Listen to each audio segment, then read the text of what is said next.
Hi, everyone. Welcome. We'll give folks just a few more seconds to join, but I see our numbers are growing very quickly. So thank you all for joining us.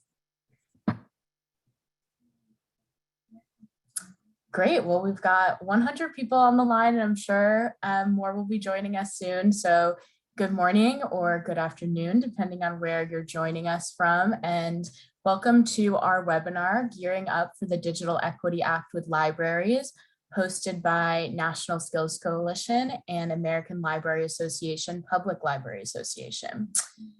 A few housekeeping notes at the top. The webinar is being recorded and will be sent to everyone who registered following the webinar. So if you have colleagues or people in your network who weren't able to attend this webinar, but are interested in the great information we're going to share, they'll be able to access the recording. It'll be sent via email, and it'll also be available on the National Skills Coalition website. We'll also send around the slides, so everything we link to will be available to you after the webinar. We also have closed captioning available for this webinar. It should be sort of in your toolbox at the bottom of your Zoom window. And in terms of questions and answers, we do have a portion of the webinar at the end dedicated to taking those. So feel free to put your questions in the chat or use the Q&A function. We'll have Amanda moderating that chat and taking your questions at the end. And I already see folks are introducing themselves, which is great. Feel free to keep using that chat function. So thank you again for joining us. And let me introduce our speakers. I'm Caroline Trishita. I'm a policy analyst with National Skills Coalition on our government affairs team. I'm joined by Laura Clark with ALA and PLA, Lauren Moore, New York State Librarian, Scott Rasmussen, Director of the New York Connect All office, Becky Raymond, Chicago Citywide Literacy Coalition, which I'm told is soft launching a new name, so I'm sure we'll hear a little bit more about that. Gwen Weaver has joined us. She wears many different hats, but in this capacity joining us in the ALA Committee on Literacy context. And then finally, last but not least, my colleague at National Skills Coalition, Senior Fellow, Amanda Bergson-Shilcock. So thank you again to all the speakers and all the participants for joining us. And we'll start in on some content, and I'll pass it over to Laura to get us started. See, is my off mute? Yes, I am. Excellent. Thank you so much, Caroline, and also to Amanda and Tiana at the National Skills Coalition for hosting us. Like our public and state libraries, ALA also is really proud and needs to partner with aligned organizations like National Skills Coalition to advance our shared goals for libraries in our community. So it's really a pleasure to be here with you. Next slide. It's also a pleasure to be here today with Gwen Weaver, a longtime leader in digital equity, including her work as a broadband specialist at the National Telecommunications and Information Administration, or the NTIA, which you'll hear more about. Gwen, as we met in 2009, when NTIA was charged with implementing the Broadband Technology Opportunity Program, and as this slide shows, there's been many federal programs geared to addressing digital divides, and libraries have been an important players in several of them. So we have a solid base to build from as we look forward to the Digital Equity Act. But I wonder if you could open up for us by sharing what stands out to you looking back at the BTOP program and also looking ahead to what's possible for libraries in our communities in this moment.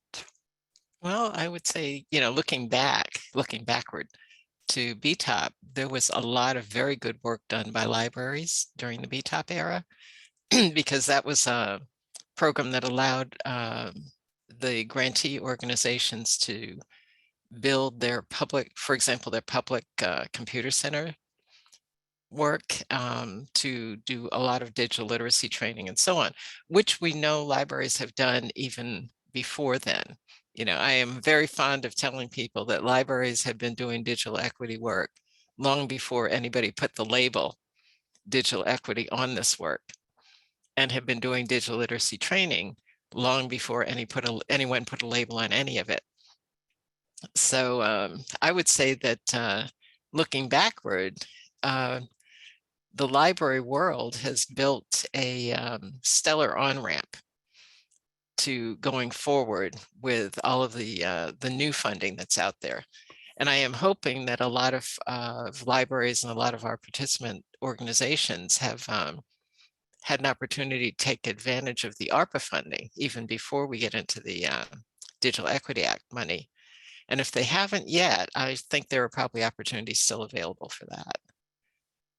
I'm not sure what else I would talk about going backwards. I think we probably want to continue talking forwards. Agreed. Yeah. One of the things that when we were talking before that you talked about is about the sustainability, right? Like, and how do we, there was a lot of great work that was started, but not all of it continued on today. Right. Yeah, a lot of it didn't. You're absolutely right. I mean, there's a lot of good information out there about things that happened before, but yeah, a lot of the programs or projects, I guess, that started under BTOP didn't survive, primarily because they were unfunded. One of the, and this is not just libraries, but lots of organizations, one of the pieces that's frequently missing is we have these wonderful ideas and we start these really great programs and we do wonderful, fabulous work, but we have not put a plan in place to sustain the things long-term or to institutionalize them. And so one of the things that I would hope going forward, as we think forward, is that the organizations that are receiving funding under these current and future programs will be working on ways to strategically institutionalize the activities that are part of these programs. And I think that's always been a problem. It's always a problem for particularly, well, not just any organization that's not for profit, let's put it that way. Yeah, it's hard to, that funding piece is really important. And I think one of the next slides we'll talk a little bit about, and I'm hoping you can share a little bit about your work around, kind of longer term, more holistic collaborations. I know some of the things that I've seen, with the recent COVID funding is much more collaboration with libraries and one or more community-based organizations, whether that's homeless shelters or mobile home parks or public housing authorities, senior centers, immigrant and refugee entities, all of these folks that are among the communities that are specifically called out in the Digital Equity Act. But these are still fairly, they may be on the fly. So I know you're a networker from Go. So maybe you can share a little bit about your work with Digital Durham. And I know that we're going to hear more about other programs, and there's some links here that may be helpful for people. Yeah, and I'm going to stand on my little soapbox for a minute and just talk about collaborating anyway. Well, because again, I started on the sustainability issue. One of the other big pieces is that, and again, I know there are a lot of library people on this call, on this webinar, and libraries do yeoman work in many, many ways.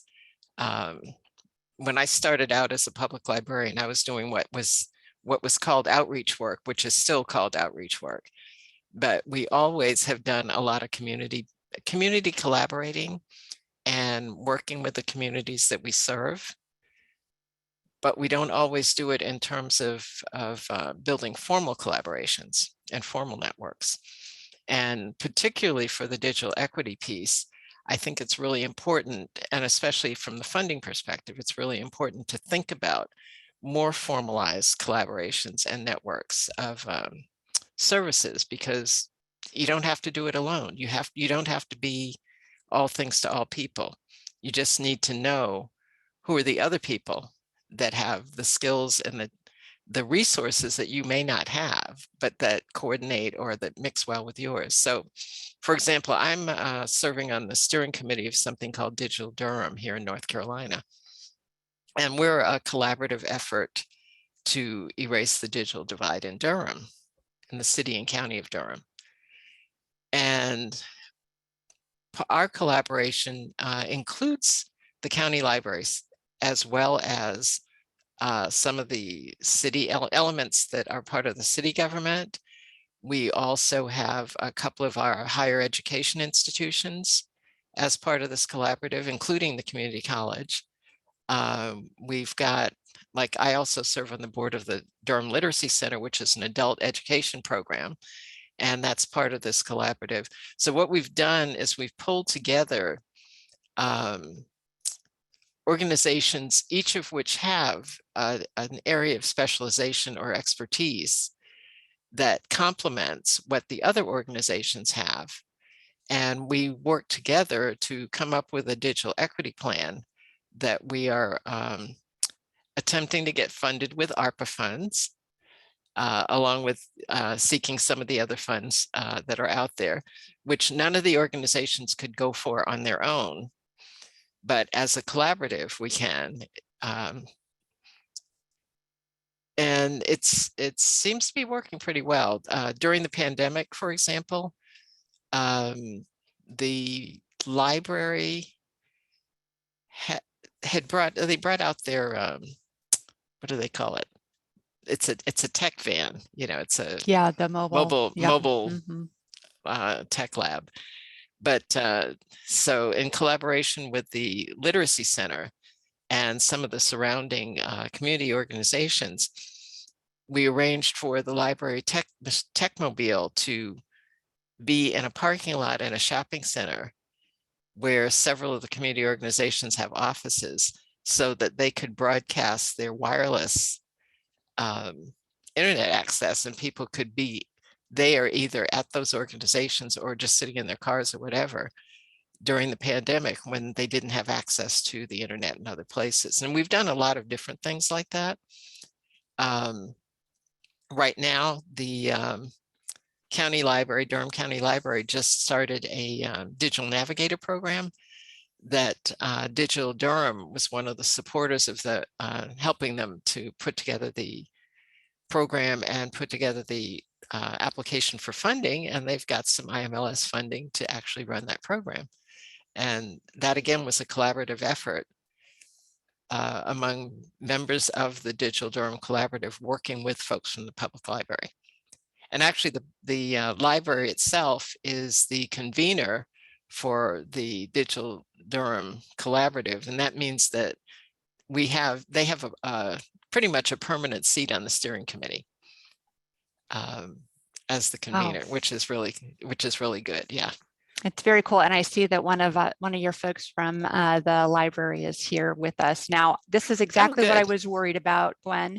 So Caroline, can you advance to the next slide? I'm going to let everybody know that I wanted to share some of the advocacy that ALA has done. Gwen and I can rarely have a short conversation, but I'm really excited about all of the other things we're going to hear about. And I want to make sure we have time for questions because the chat has been so lively. So I just want to mention that ALA has been active in this policy conversation, and to one of the things I saw in the chat about how federal programs are difficult to navigate, that's been one of the things that we're going to continue to work on in providing supports with folks like NSC to libraries to get through this, and also to focus on the softer side of technology, not just the hardware. And the last thing, which will take us over to our next speaker, and Gwen, I'll give you the last word on the last slide, is just kind of last high level tip or recommendation for folks as they start this work, and we hand it over to our partners at NSC. Yeah, and I think what we've got on the slide is pretty much it. The planning and preparation, thinking forward, and collaborating. And I guess collaborating is my last word. Awesome. We could do this all day. Can't wait to hear from everybody else. Thank you so much, Gwen. And we're turning it back to you, Caroline.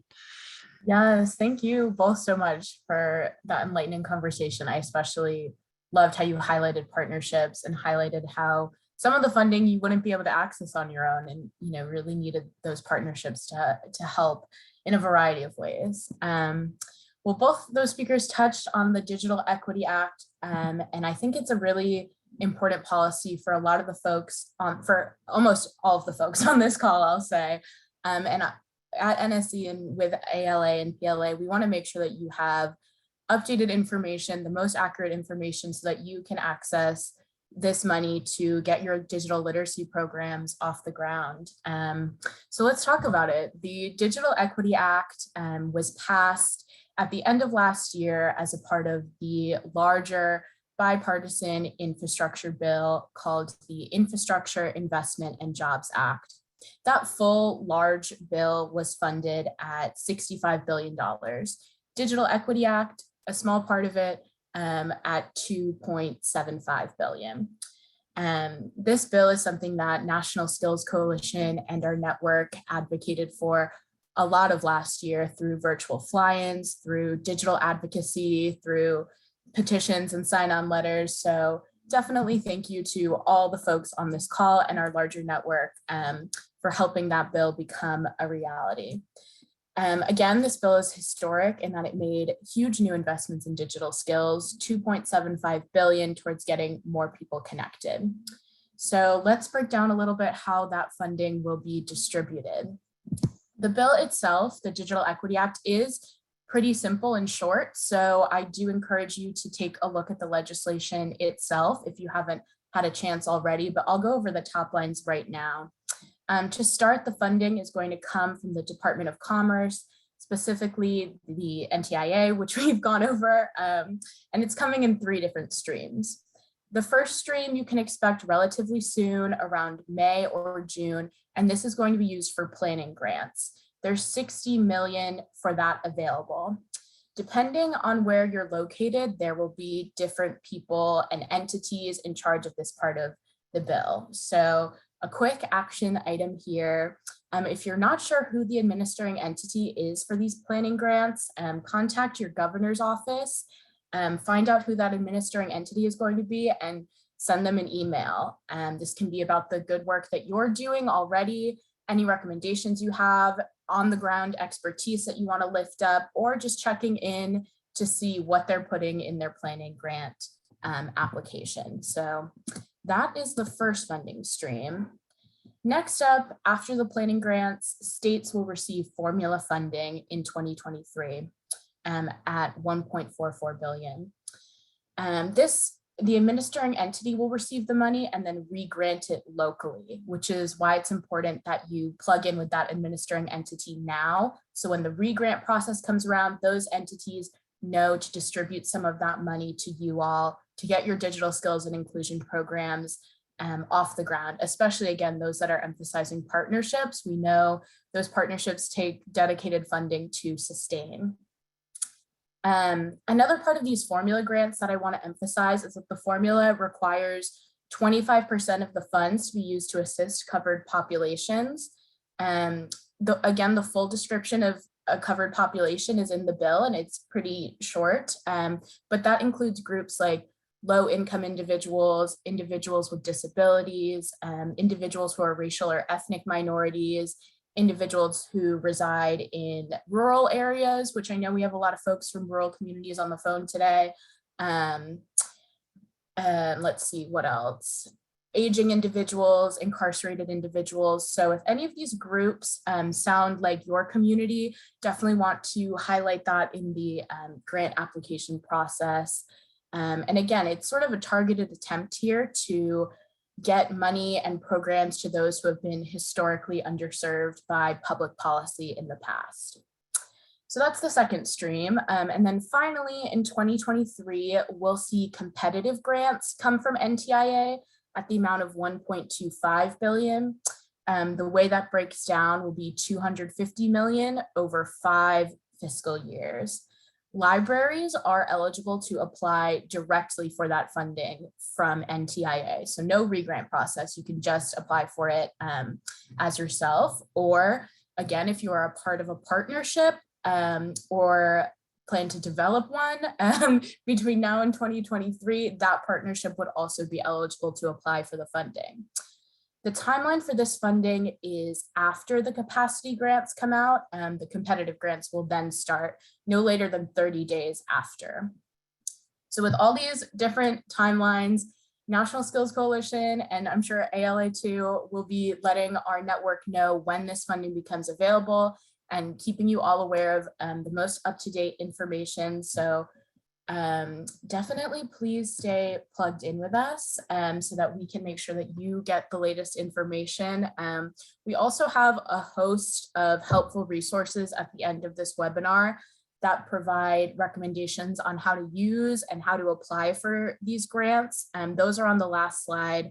They come in reports, fact sheets, we have some webinar recordings. So there's a ton of resources for the folks on this call. So hopefully that gave folks a deeper understanding of the Digital Equity Act. And now I believe I'm turning it over to Scott and Lauren to talk a little bit about what they're seeing in their state and the work they've got going on. Thanks, Caroline. Hi, I'm Lauren Moore. I'm the New York State Librarian, and I'm here with Scott Rasmussen, who is the Director of New York's Connect All office. And we are here to talk about some of the work that we are doing together in partnership with entities across the state to make sure that New York is really well positioned to make good use of this federal funding that's coming to us to help get New Yorkers connected to the internet. You can go ahead to the next slide.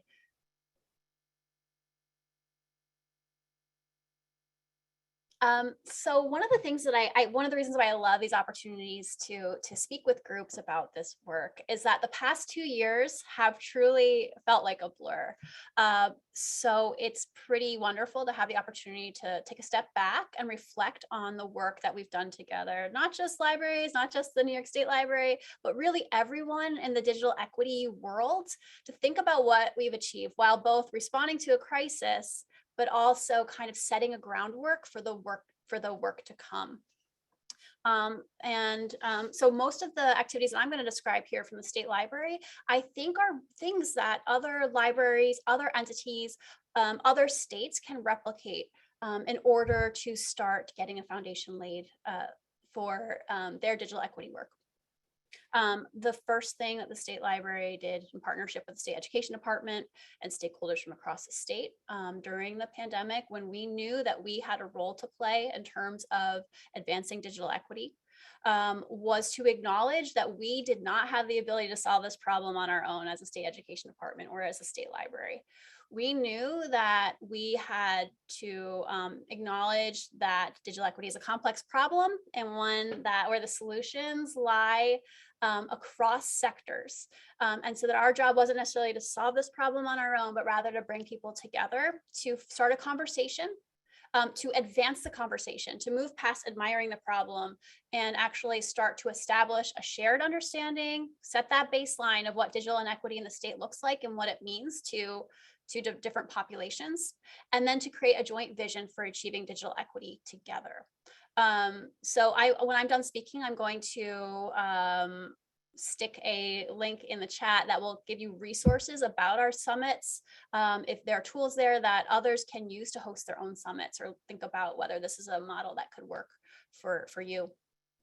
As a result of the series of summits, which were large events that gathered people from sectors and representatives from communities that are typically underconnected, we then used the data that was collected in these events and identified 3 major strategic areas.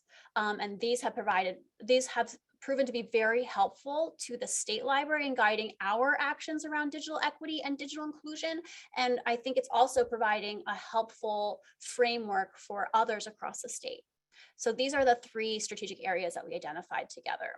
One, that there was a huge value in establishing a state level presence to organize digital equity work. I think before the pandemic, there were definitely state level efforts around infrastructure, state level efforts around maybe digital literacy, but there wasn't a combined joint, like bought into model for state level presence to address digital equity as a concept. The second area was around fostering digital equity ecosystems. So everyone that we heard from in these events also acknowledged that everyone had a role to play, but couldn't solve the problem on their own. So what was important was finding opportunities to encourage partnerships, to reduce competition, and find ways to help organizations work together at local, regional, and statewide levels. And then the final strategic area was around addressing the intersecting conditions that contribute to digital inequity. So essentially acknowledging that systemic problems, the same kind of systemic problems that create all kinds of inequity, including racism, ageism, income diversity. Those kinds of conditions are the same conditions that lead to digital inequity. So once we can acknowledge that that is where this is the starting place for this problem, then we can make sure that things like equity, concepts like equity, are not just an outcome of the work, but also a driver of the work. And that was an important concept that came out of these summits. Can you go to the next slide, please? So once we had that strategic framework in place at the state library, we were able to use this then to direct our resources towards the kinds of specific actions that could advance those strategies. So again, rather than just admiring the problem, we started to figure out ways that we could begin to move the needle. And it wasn't necessarily about moving the needle immediately, but laying the groundwork for the future investment that we knew was coming to the state. So we first allocated a significant portion of our ARPA funding to the state library to specifically digital inclusion efforts through our library systems. So those funds, $4 million of funding, was passed to our regional library systems to implement digital inclusion efforts at a regional level. We realized that there was a lack of data that told the kind of story that libraries needed to tell. So we commissioned reports. We commissioned a report from John Horgan to look at census data and paint a really full picture of what digital equity looked like in New York. And we found that there were significant regional differences across the state, but that the most the most clear predictor of someone being not having access to the internet was actually income. So that helped, I think, guide the work and the kind of strategies that were implemented to address digital inequity. We knew that if we're going to have people working together in partnership and collaborating, that we needed to find ways for many people across the state from multiple sectors to communicate together. So we actually created an email list. This is a simple kind of tool, but now there are opportunities for anyone in the state who wants to be part of digital equity efforts to join this listserv and be part of a conversation. And we started hosting regular roundtable series so that practitioners in the state, not just from libraries, but from other organizations as well, can actually share their best practices, their success stories, and ask questions. And then finally, this digital equity data portal is a really exciting and complex tool. It's not necessarily something that you can replicate at a local library, but I think one of the things that's so exciting about this was that we knew that that practitioners across the state and advocates needed good data to do their case making, to design their digital equity programs, and to think strategically. So we ended up, again, this is something we couldn't solve on our own, but we formed partnerships with Cornell University's LIR school, an amazing grassroots organization called Community Tech New York that helps do organizing around digital equity across the state, and the Oishi Foundation, which is a foundation out of Western New York that has taken a real interest in eliminating digital divides in Western New York. So if you move on to the next slide, I'll show you a quick screenshot and I'll send a link in the chat so you can poke around and really see what happens when these organizations can bring their skill sets together to help start solving this problem. And I think one of the most important things we did at the state education department was actually start working with Scott Rasmussen at the Connect All office to formalize this partnership in a way that will allow us to work together to make sure that digital equity, broadband infrastructure, and that all parts of the state are working together to advance our goals. So Scott, you can go ahead now.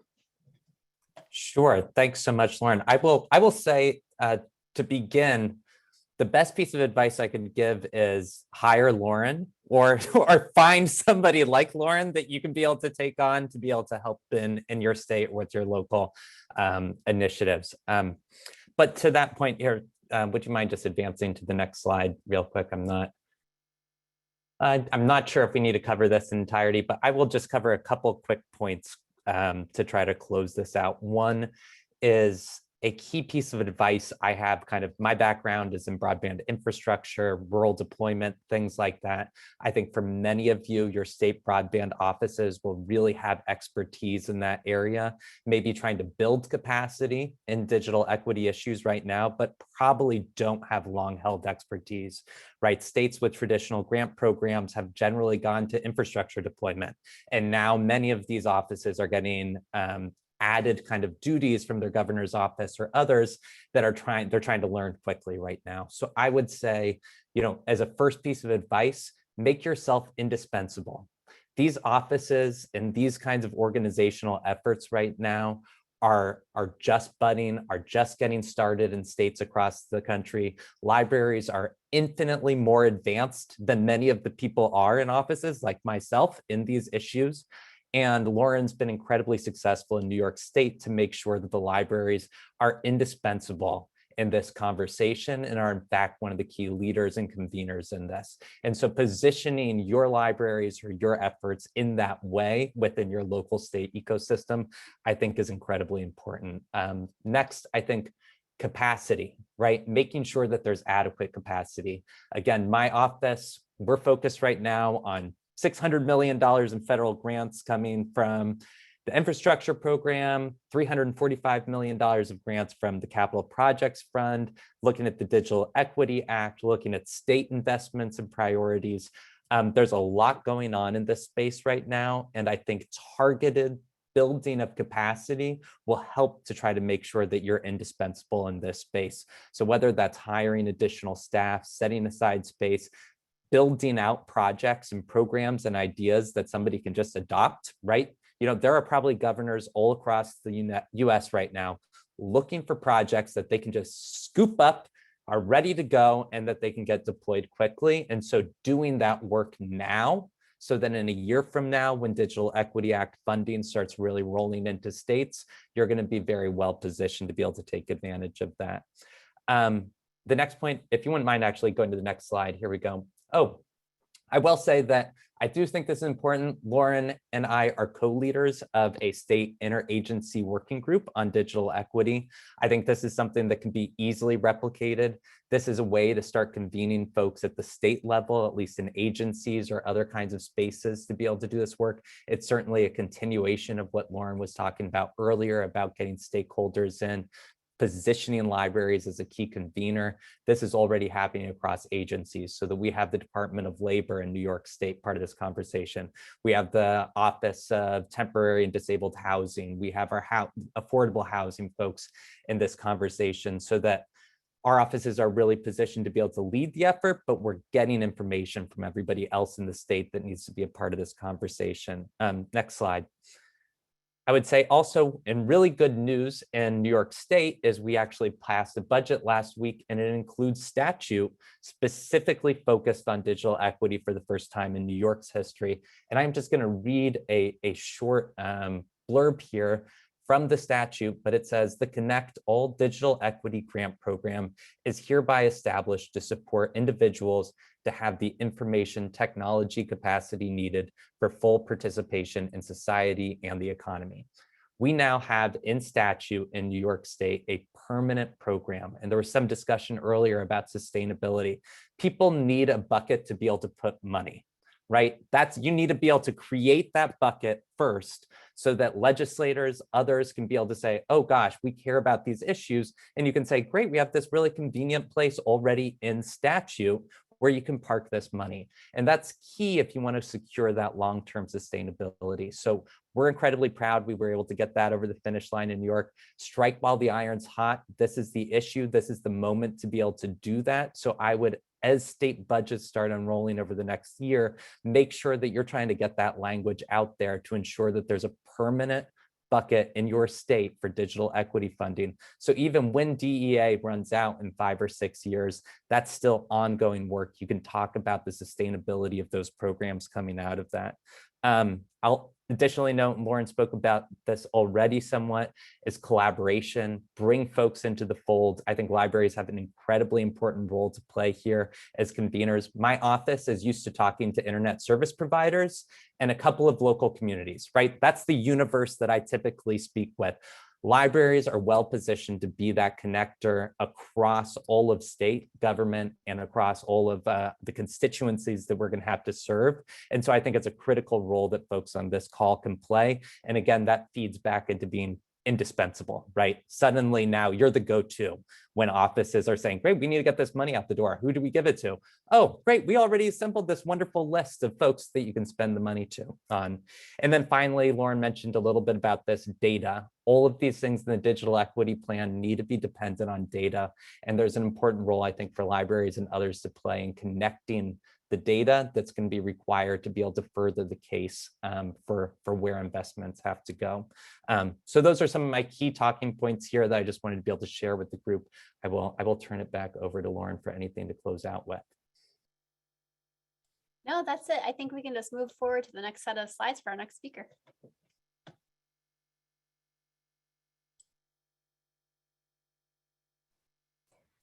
Hi, everyone. I'm Becky Raymond. I'm the Executive Director of Chicago Citywide Literacy Coalition. We recently changed our name to Scale It, so we're in the middle of a name and a brand change, but I'm excited to be here and humbled to be with so many knowledgeable panelists.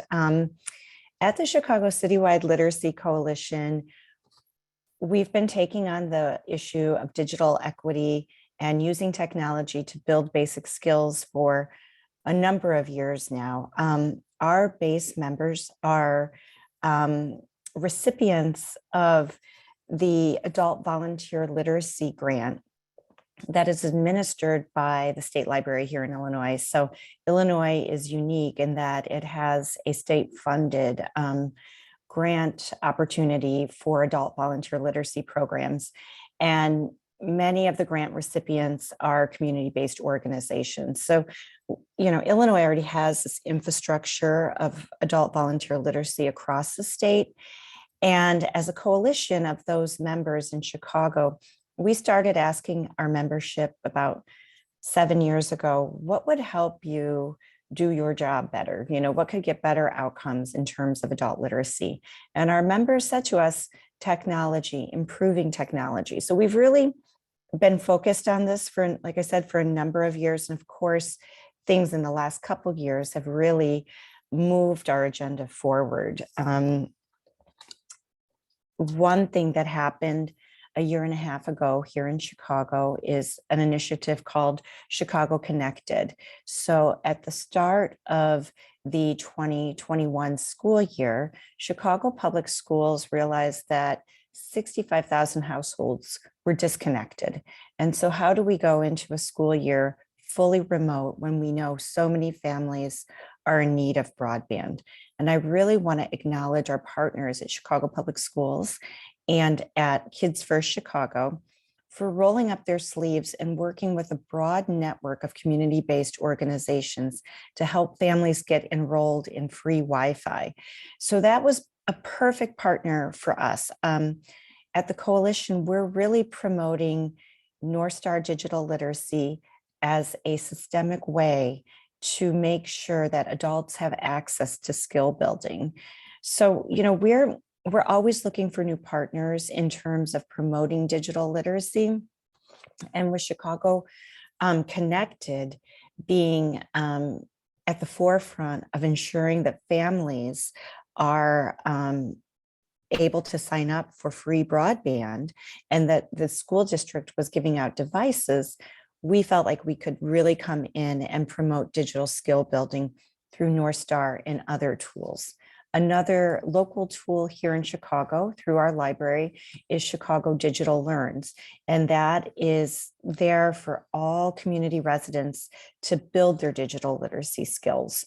So there is a lot in place here in Chicago, similar to what Lauren and Scott were mentioning. We have an Illinois Office of Broadband, and we're excited to work with them with planning grants and figuring out throughout the state what are the needs of different locations to put the plan in place. But it really does take a lot of different partners. And, you know, we're all thinking of the 3 prongs of digital inclusion: the broadband piece, the devices piece, and the skills piece. And at the coalition, we're really focused on helping individuals have access to skill building tools. So those are my comments for there.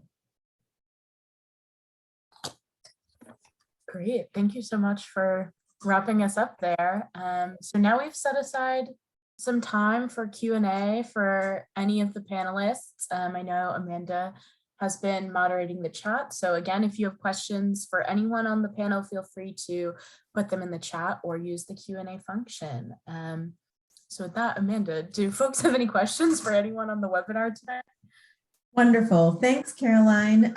Really delighted to have all of you with us and all of you coming from such different and valuable perspectives. So we have some questions coming in already, which is fabulous. I'm going to get to those in just a moment. We did set aside a really good chunk of time for your questions because we know that folks have a lot of questions bubbling up about this legislation, this funding, and the work that's happening in states. So I want to start with the question about small and rural public libraries. So I'm going to ask if either Becky or Gwen want to answer the part about, and I'll read out the exact question here. So the exact question is, what do you recommend for small rural public libraries that are trying to bridge the gap of technical understanding and digital literacy when it comes to elderly patrons? I'm the head of the tech department and am the only one in the department. So there's kind of a universe of resources out there for libraries that are trying to provide that kind of support to their patrons.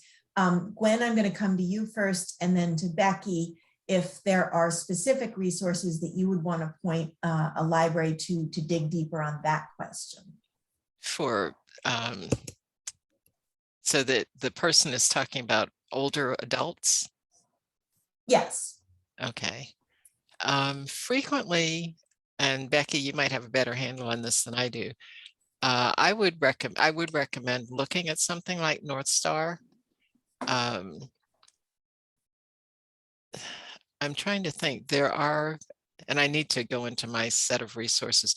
There are some specific tools available for older adults through a couple of other organizations.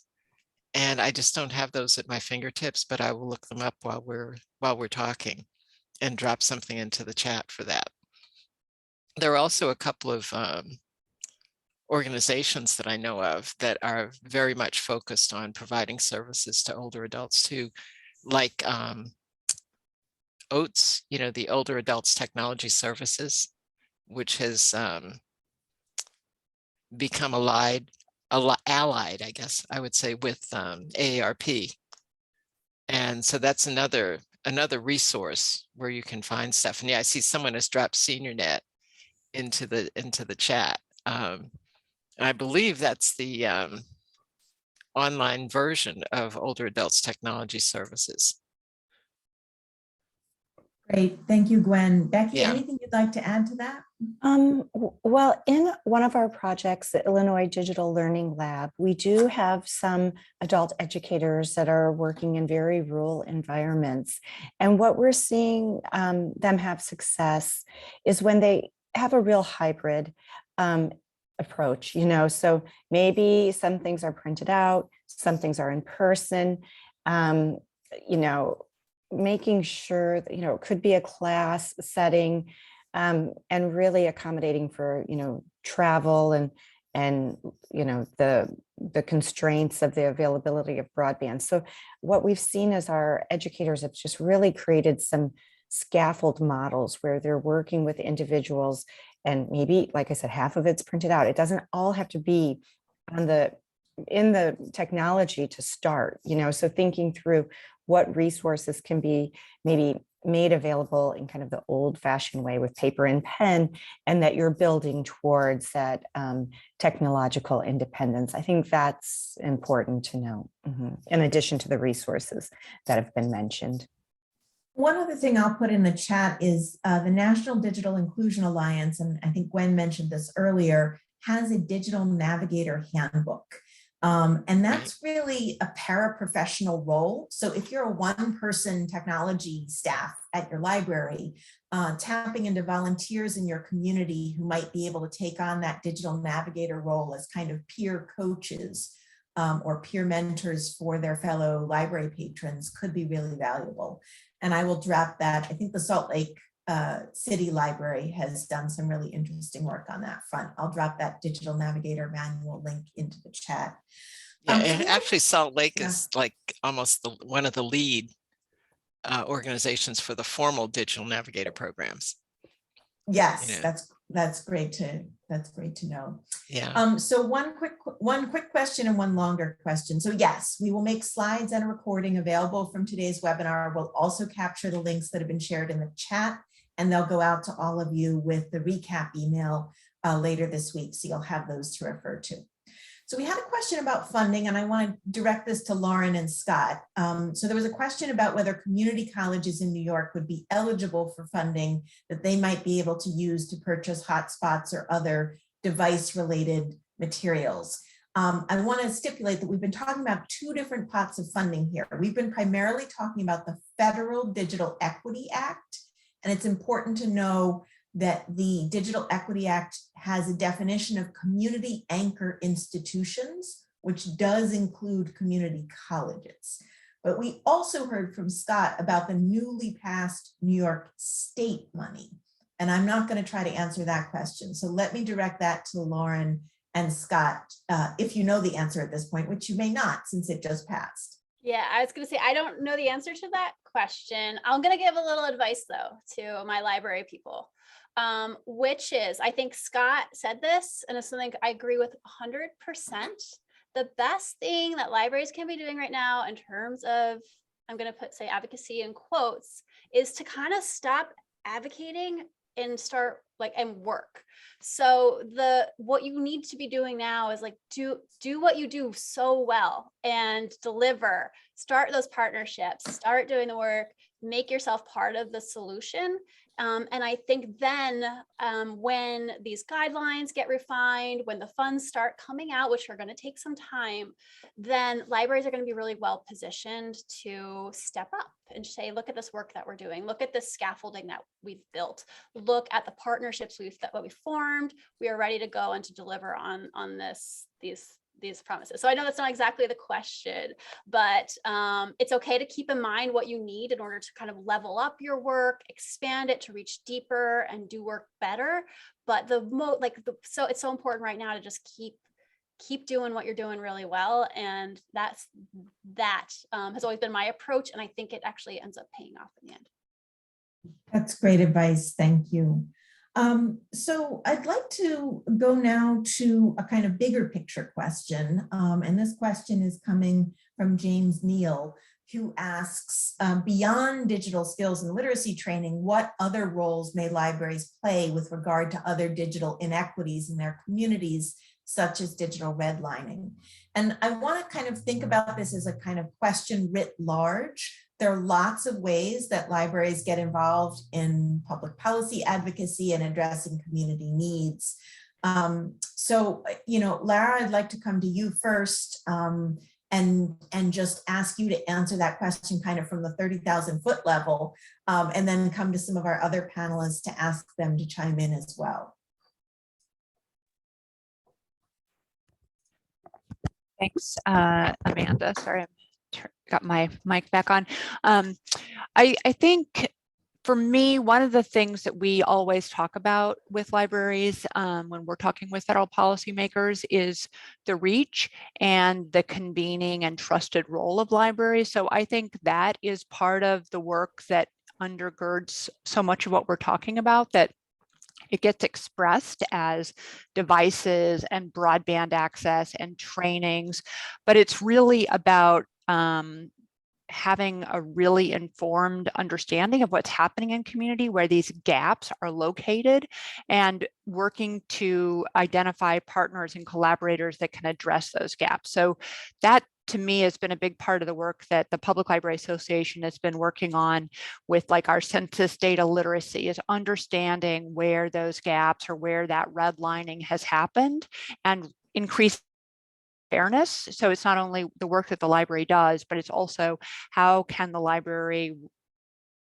understand that there are still people that are disconnected, because when we talk with federal policymakers, I think people understand that better now than they did 10 years ago, in terms of the number of people that are still not able to take full advantage of the internet.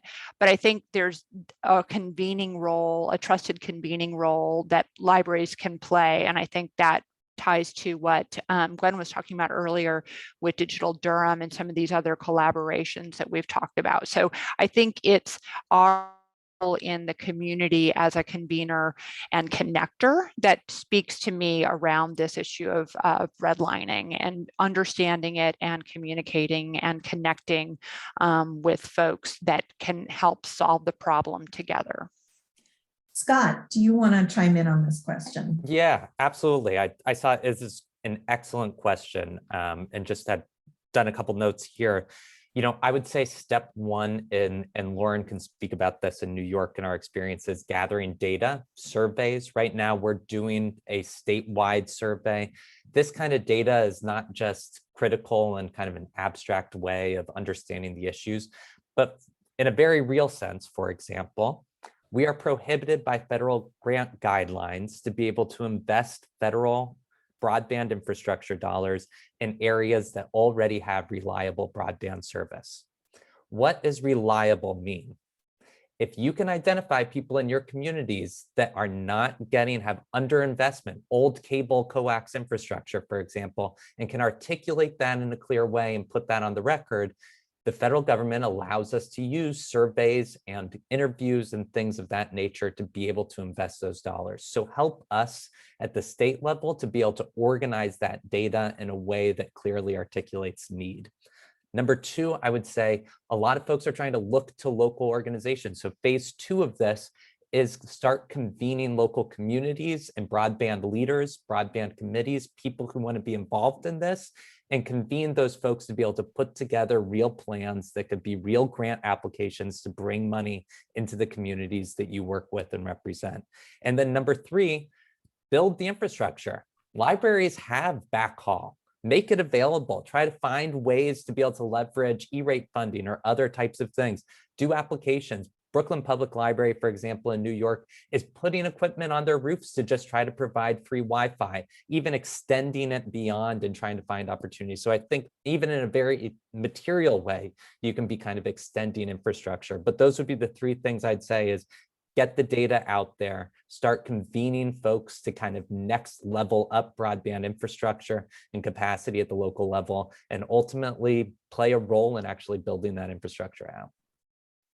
Yeah, I would just say libraries really have their eyes on the ground and their ears to the street as far as knowing what patrons need. And so making sure that you're funneling that information up to your state agencies and other partners helps them make the case for how they can spend their federal money. Becky, did you want to chime in here? Yeah, I just wanted to say that, again, our core membership of adult volunteer literacy programs is funded by the state library, and just, making sure that there's a tight relationship between the library and the community-based organizations around. Our libraries do a great job in terms of helping people with resume writing or printing or but sometimes it needs an extra step that might be better served by a community-based organization if it's more intensive than what a librarian would be able to do. So I think having that connection between the community-based organization and the library is really key. In Chicago, the mayor's office is leading a digital equity council. It's just in its early stages now with the formation of a guiding team. But I think one of the things that I feel very inspired by in terms of how the guiding team is being put together is that we are having, real people on the guiding team. So it's very human-centered design. It's inviting individuals who are disconnected or are affected by the redlining and the disparities in broadband and digital equity at the table from the very beginning. So I think as we make these planning committees, guiding teams, whatever they're called, that we're sure that it's going to have that human-centered design from the get-go by involving community residents who are affected by the issue from day one. And I think libraries, of course, are great at that because you guys have been designing around humans for a long time now, but just not to forget that as we start these plans. Those are such important points, Becky. Thank you. Gwen? Oops. Okay. I'm going to kind of say I second everybody's motions or say amen to everything that's been said before. And from the library perspective, again, I think libraries have been doing and will continue to do whatever they consider to be community outreach or outreach work. And I believe that the outreach work that libraries do is a way for libraries to make sure that not only are they part of the communities that they serve, but that those communities are part of them as well, if that makes sense to people. The other thing I was going to say is just in terms of doing the work for building coalitions and collaboratives and things like that, that the National Digital Inclusion Alliance has, and I'm going to drop into the chat the link to it. They have a lot of what they call practitioner tools. And so there's a lot of good material that libraries and other organizations that may just be getting started with building digital equity collaboratives and that sort of thing can use to give them some ideas on how to get going and how to pull it together. That's great. Thank you, Gwen. So a couple of things I want to do. First, a quick question I see from Rebecca in the chat. How do we identify who is administering Digital Equity Act funding at the state level? Again, your governor will be selecting an administering entity, an agency that will be overseeing your state's digital equity plan and will be administering the state digital equity formula funding that my colleague Caroline was talking about earlier. So if you have a contact in your governor's office, if you have a contact in your state library association, you can ask that person, but you can definitely also reach out to your state broadband office person. Scott, of course, being the New York broadband office director, connect all here on today's webinar, but we've put the list for other state broadband offices in the chat, and I'll drop it in again in a moment. I want to continue going deep for a sec.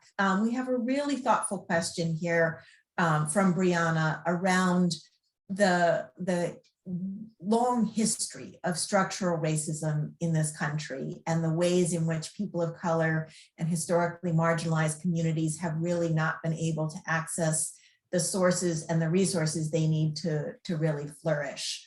And so the question she had was, how can the Digital Equity Act help to possibly highlight and show how such historical and inequitable barriers have impacted generations of folks, and how these actions can potentially help rebuild back trust with those communities? So that's a really big, ambitious question. I want to, go first to a logistical point, which is that we do have guidance from the Federal Digital Equity Act about particular communities that the act is concerned that the law really needs to reach. And I'm going to ask my colleague Caroline to just talk briefly about some of the covered populations that the law calls out. Caroline? Yeah, definitely. So like you mentioned, for that formula funding, it's required that 25% of the funding goes toward populations. That includes folks, aging individuals. I know we had a question about older adults, so aging individuals are covered under covered populations, racial and ethnic minorities, incarcerated individuals, individuals who live in a rural population, individuals with disabilities are just a few, I believe, to give some logistical examples. Great. So the law says that states need to pay attention to these populations. The law does not say exactly what that attention needs to look like, right? There's a lot of wiggle room. And so one of the important and powerful steps that libraries can take is really to kind of hold your state's feet to the fire and make sure that in your state's digital equity plan that it's really thoughtfully spelling out how it's going to close equity gaps, and that you're documenting the ways in which historic mistrust or historic redlining has shut populations and communities out of these resources in the past. Let me go now to our amazing panelists. I know each of them have approached this issue from different angles in different ways in their work. So I'm just going to ask each of them for a brief comment about whatever piece of it they think is most relevant to their expertise. I'm going to start with our ALA PLA partners, first with Lara and then with Gwen, and then just go through the rest of our panelists. Lara? Yeah, I really appreciate this question and all of the great engagement in the chat. I'll just say one thing, which I think there's an opportunity here for libraries to reach out to other community-based organizations that may be serving underserved communities and calling for data. If data doesn't exist, we need to collect it. We need to better understand what these barriers are. And I think the Digital Equity Act gives us an opportunity to look at those gaps, like what do we not know? What do we not understand? And how can we go about learning what we don't understand right now? And I think working with others that are led by people of color and seniors, some of these other groups that we've talked about, and have the most direct contact. I think those kinds of collaborations can benefit libraries as well as helping us better reach communities that have been underserved and learn lessons for how we can work to help build that trust, as well as making sure that the state planning grants are informed by the data or help us get the data that we need to address these barriers that may have been invisible in the past. So I think there's an opportunity here to point out the gaps and look for opportunities to fill those gaps and for libraries to partner with community-based organizations directly serving many of these communities. Great. I'm going to come to Gwen to see if there's anything else you'd like to add on this question, and then I'm going to come to Becky. I'm not sure I can add much more than what Lara just said, except to say that I firmly believe that libraries who have as part of their staff and or of their community that they serve, members of these covered populations can work with those experts. They are the experts. And libraries can help take that expertise, whether it's their community members and or their staff people, but use their expertise to help shape a message to be delivered to the, I would say, the powers that be, in order to support what they're going to do, and making sure that they are informed, as Lara said, that the governmental entities that are going to be doing the planning are informed, and informed from the folks who are most affected. One of the problems that we frequently run into, and we even ran into this with Digital Durham, was that we did this really wonderful digital equity plan, and we had some representation from the people directly affected by it, but not enough. We had to actually kind of go back and regroup a little bit. So you always want to be sure that with whatever planning is going on, that there is representation from the people who will be affected by whatever it is we're planning to do. And I'll stop there. Such an important point. Becky, I'm going to come to you and then to Lauren.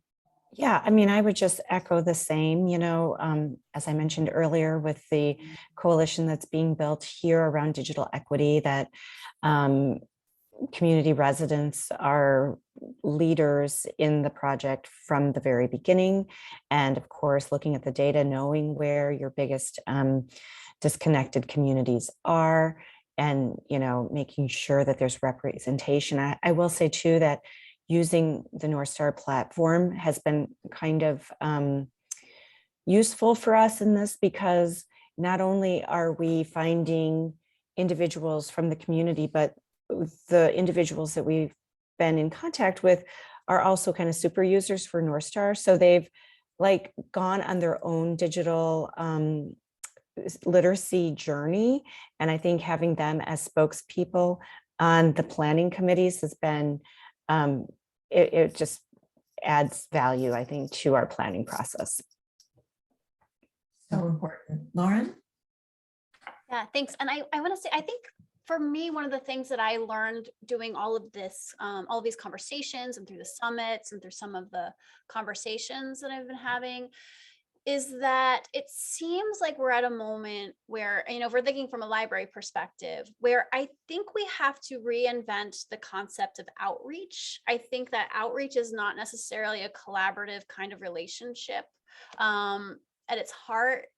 So we have to find ways to make these collaborations more meaningful, where really I think it's about giving resources to other organizations, and for libraries to take a step back sometimes rather than taking a step forward, or connecting with communities in a way that probably looks more like organizing than like traditional library outreach services, which was always my background in libraries. And there are some really there's just some really excellent models of digital equity work happening via organizing channels.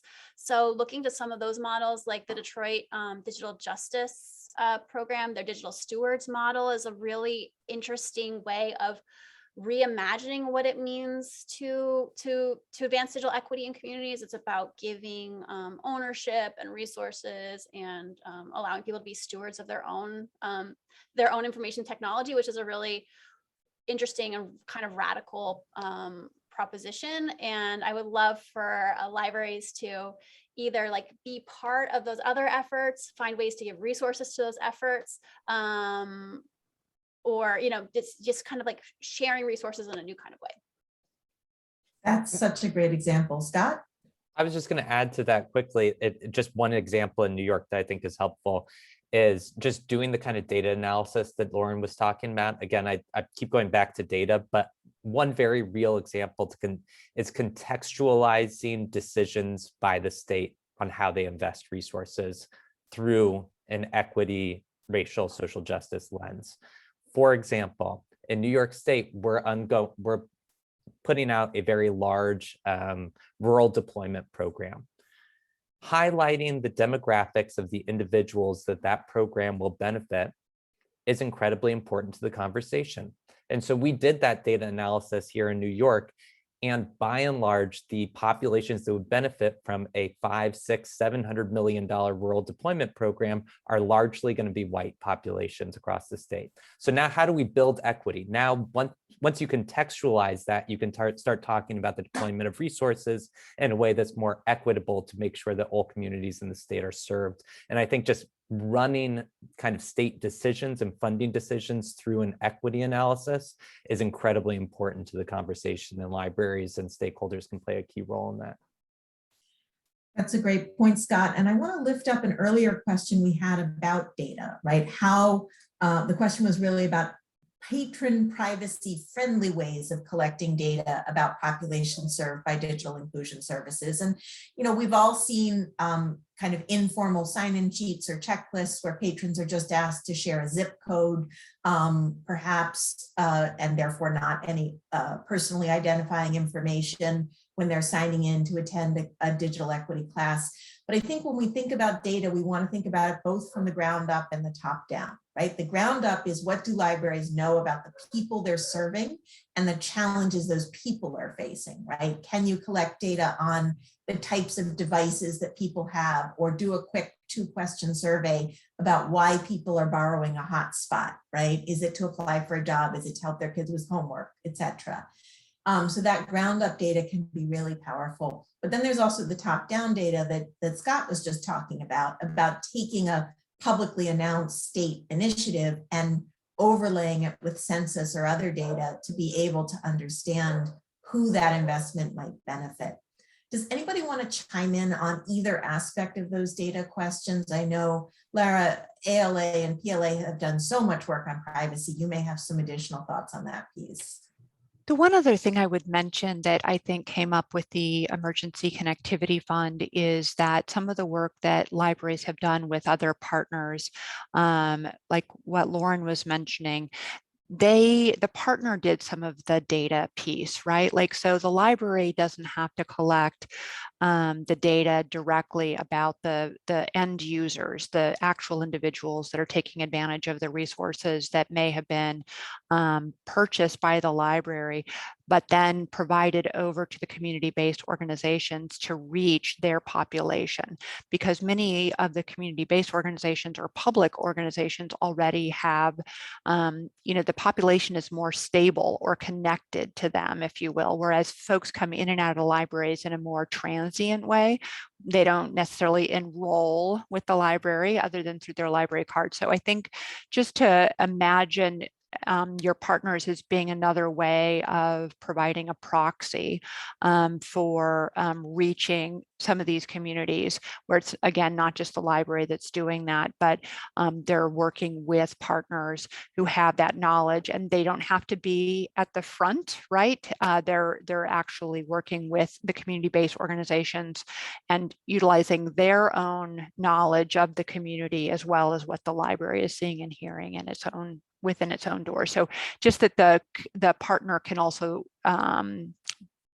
manage some of those data, personal data questions. I think we've seen some of that with schools or other partners for digital equity. Such an important point, and again, just reinforces what we've been saying all day today about partnerships.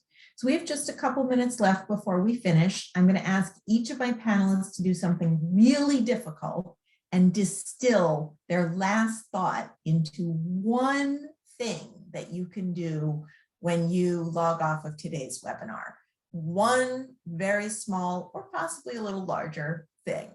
So I'm going to give them a minute to think of that. And while they're taking a minute to think of that, I want to reiterate two really important next steps. First of all, we'll be in touch again later this week with the slides and the recording from today's webinar, including the links that were shared in the chat. I know a lot of folks have been curious about that. We also hope that if you're doing really interesting and important work in this area, we want to hear from you. So please don't hesitate to reach out. We do have resources slides at the end of today's presentation, which Caroline is just showing you. And then we also have our contact information. So you can reach out to NSC and to the ALA and PLA as the co-hosts of today's webinar. Okay, I'm going to go first to my colleague Caroline, and then just run through the rest of our panelists. One immediate next step you'd like folks to do when they log off today. Caroline? I hope when folks log off today, they contact their governor's office to find out who the administering entity is for that federal Digital Equity Act money coming towards them soon. Perfect, love it. Lauren? Set up a 30-minute call with someone who knows something that you don't know. Love it. Scott? I would selfishly, I'd say contact your state broadband program office. And as opposed to approaching the conversation of advocacy, this is the great role where libraries can play. Say, how can we help? Make yourself indispensable. It'll pay off later. Great. Becky? If you don't already know the adult ed or workforce development providers around your library, please get to know them. They'll be important partners as we advance digital literacy and digital equity. Fantastic. Lara? Mine's a little bigger. I love all these ideas. Mine is to really inventory all of the assets that your library has relative to the conversation that we've had here. Think about what you have that can be leveraged and shovel ready to go, and what gaps you might need to address. Fantastic. I really love that idea of the inventory. Gwen, I'll give you the last word. You shouldn't, but I'll take it. I am going to say that I hope that everyone will begin to seek out their potential collaborative partners. Find out whether there is any kind of digital equity work going on wherever you are, and be that rural, urban, or any place else, suburban. And if not, if it is, get involved. And if there isn't, see if you can find the partners that you can use to get it started. That's it. Thank you all so much for your wonderful questions, your time. Thanks to our amazing panelists, and thanks to ALA and PLA for partnering with us. Look for us in your inboxes again soon, and thanks for joining.